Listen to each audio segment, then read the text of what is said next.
സത്യം ചെയ്. ഈ വിളക്ക് പിടിച്ച് സത്യം ചെയ്. ക്രൂരതയ്ക്ക് ഒരു അതിര് വേണം കേട്ടോ. ഒരക്ഷരം വേണ്ടി പോരുത്. ഏട്ടാ അരുത്, മിണ്ടരുത്. അവനെ മറന്നോളാന്ന് സത്യം ചെയ്. ഇനി ജീവിതത്തിൽ ഒരിക്കലും അവനെ കുറിച്ച് ഓർമ്മിക്കില്ല എന്ന് സത്യം ചെയ്. സത്യം ചെയ്യ്. ഈ വിളക്കിൽ പിടിച്ച് സത്യം ചെയ്യാൻ.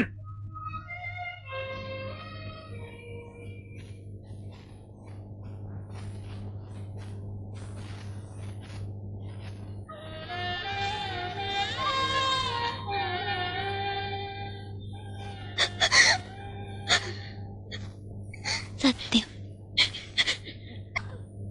സത്യം, സത്യം.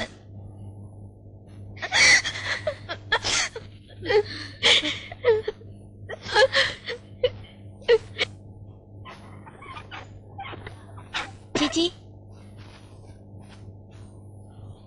ചേച്ചി,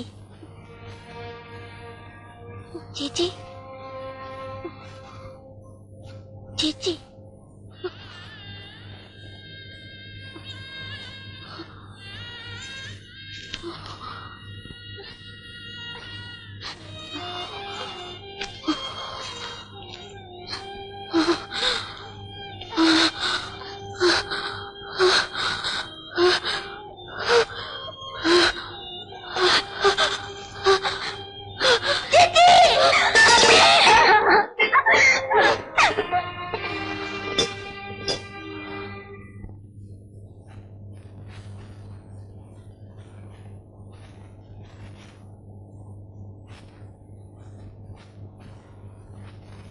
पुष्प बेका स्वामी, पुष्प बेका स्वामी.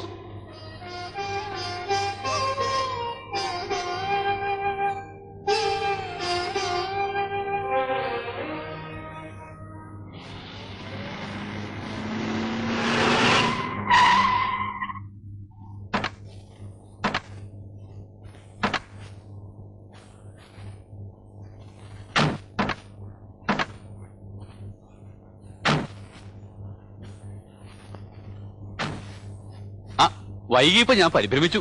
ഉടുപ്പിയിൽ ഇറങ്ങിയൊന്ന് തൊഴുതു, അതാ വൈകിയെ. മംഗളകാര്യമല്ലേ, എല്ലാരെയും പ്രീതിപ്പെടുത്താൻ. അതേതായാലും നന്നായി. ഫോണിലൂടെ ഇക്കാര്യം ഞാൻ അങ്കട അറിയിക്കാൻ നിൽക്കായിരുന്നു. എല്ലാ മംഗളാവും മറ്റുള്ളവരെ ആശ്രമം ഗസ്റ്റ് ഹൗസിൽ എത്തിയതാവോ? ആ പൊതുവാളെ ഞാൻ അവിടെ നിർത്തിയിരുന്നു. ഉവ്, അവരവിടെ ആക്കിയിട്ടാ ഞങ്ങൾ പോന്നേ, അല്ലെങ്കിൽ പിന്നെ പരാതിയാവട്ടെ. അവര് സൗപർണികയിലെ സങ്കല്പ സ്നാനം കഴിഞ്ഞ് അമ്പലത്തിൽ എത്തിക്കോളും. ആ ഊണിന്റെ കാര്യമൊക്കെ എവിടെയാണാവോ? ഒക്കെ ഞാൻ ഏർപ്പാടാക്കിയിട്ടുണ്ട്.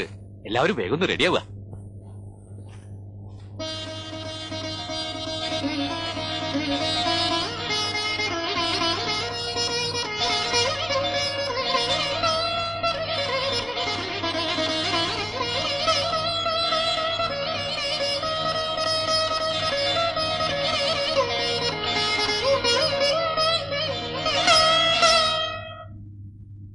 എന്താ ഉണ്ടായേ?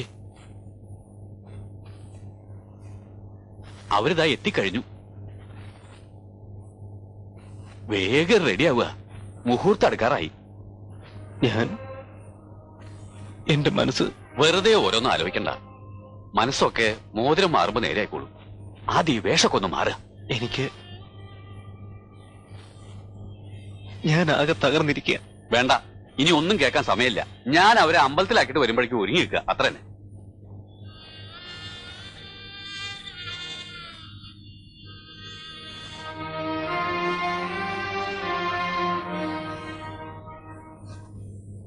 ശയനപ്രദക്ഷിണം കഴിഞ്ഞ ഞങ്ങള് പുറപ്പെടും. ഇനി ഒരു വരവ് അതിന് ഉണ്ടാവുമെന്ന് തോന്നുന്നില്ല.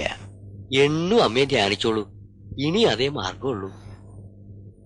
കയറിയിറങ്ങാത്ത അമ്പലങ്ങളില്ല, ചികിത്സിക്കാത്ത വൈദ്യന്മാരില്ല. ഇനിയൊക്കെ അമ്മ നിശ്ചയിക്കട്ടെ. മനസ്സുകൊണ്ട് ഞാനെല്ലാം ഇവിടേക്ക് സമർപ്പിച്ചു കഴിഞ്ഞു. എനിക്കുള്ളതെല്ലാം എല്ലാം സമർപ്പിച്ചു എന്ന് പറഞ്ഞല്ലോ. ഇല്ല, പ്രധാനപ്പെട്ട ഒന്ന് അങ്ങ് മറന്നിരിക്കണോ? അമ്മയ്ക്ക് ഏറ്റവും പ്രിയപ്പെട്ടത് അങ്ങ് സമർപ്പിച്ചില്ല. ഇനി എന്നിൽ എന്താണ് ബാക്കി? പറയൂ, ഞാനൊരുക്കം. സംഗീതം. അമ്മ അനുഗ്രഹിച്ചു തന്ന അങ്ങയുടെ സ്വരസമ്പത്ത്, അതല്ലേ ഏറ്റവും വലിയ സമർപ്പണം. അതെന്നിൽ ഇനി ബാക്കിയില്ല. പാടാൻ ഞാൻ പറഞ്ഞിരിക്കുന്നു. അരുത്, അങ്ങനെ പറയാണ്ടിരിക്കൂ. എല്ലാം മറന്ന് എല്ലാം അമ്മയിൽ അർപ്പിച്ച് ഒന്ന് പാടാൻ ശ്രമിക്കൂ. ശരിയാകും. എനിക്കതിനാവോ? താളവും ശ്രുതിയൊക്കെ എല്ലാം എന്നെ വിട്ടു പോയില്ലേ? ഇല്ല, ഒന്നും പോയിട്ടില്ല. സരസ്വതി മണ്ഡപത്തിൽ നിന്ന് ധ്യാനിച്ച് ശ്രുതി പിടിച്ച് പാടിക്കൊള്ളൂ. മനസ്സ് തുറന്ന് പാടിക്കൊള്ളൂ.